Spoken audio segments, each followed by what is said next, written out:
আমার ছেলের জন্য একটা প্যান্ট অর্ডার করেছিলাম আমি ফ্লিপকার্টে, আর এইটা হলো ফ্লিপকার্টের সেই অর্ডার আইডি, কিন্তু প্যাকেটটা এসছে অ্যামাজন থেকে। তো ফ্লিপকার্টের অর্ডার সেটা অ্যামাজন থেকে এসছে, একটু তো ঘাবড়েই গেছি। তো ডেলিভারি বয় তো দিয়ে চলে গেছে, তো এখন এটাকে খুলে দেখা যাক কি আছে, অ্যাকচুয়ালি কি ওই অর্ডারটাই এসছে নাকি অন্য কোনো কিছু এসেছে। তো অবশ্য ডেলিভারি বয় আমাকে এর জন্য অন্য কোনো অ্যামাউন্ট পে করতে বলেনি, কারণ আমার অলরেডি পে করাই ছিল।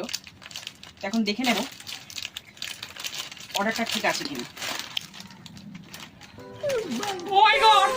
Oh my god!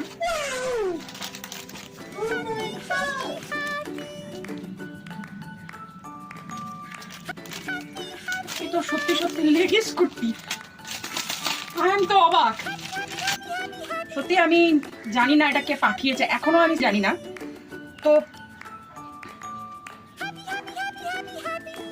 আমার কাছে একটা মেসেজ এসছে, জাস্ট আমার ছেলের যে প্যান্টটা আমি অর্ডার দিয়েছি সেটা ই-কার্টে ডেলিভারি দেবে। আর এই হলো ই-কার্টের মেসেজ, 11 PM এর মধ্যে অর্ডার ডেলিভারি দেবে। তো আমি সেই কারণে ভাবলাম যে এটা আমার ছেলেরই প্যান্ট। তো প্যাকেটটা খুলে জাস্ট আমি সারপ্রাইজড হয়ে গেছি। তো আমি জানি না এটা কে পাঠিয়েছে, সত্যি আমি জানতাম না, আমি সারপ্রাইজড।